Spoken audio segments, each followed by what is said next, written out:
Ganda lang naging resulta. Wala pang iniinom na maintenance. Gumawa ako ng cucumber smoothie. So, ito na siya.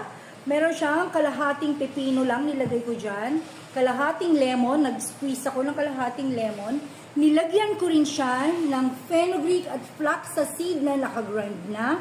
At nilagyan ko rin siya ng isang scoop ng chia seed. I-blend ko lang siyang ganito.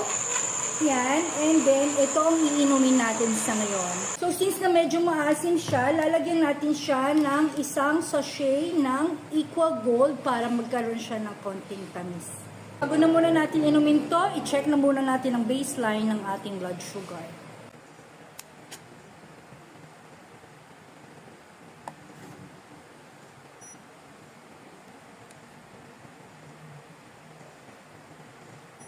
$139 as of 9:41 a.m.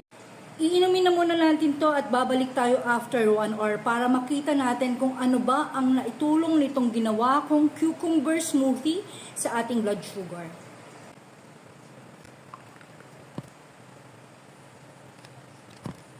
May 1 hour nang lumipas at i-check na natin kung ano ang naitulong ng cucumber smoothie na ginawa natin sa ating blood sugar.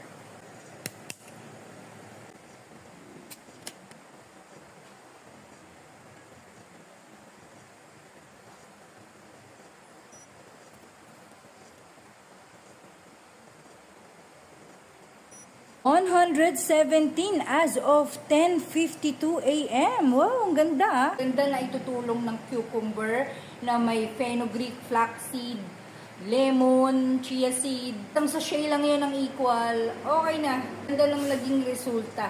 Wala pang iniinom na maintenance. Galing. That will be all for my today's journey and see you all tomorrow for my next journey. Bye!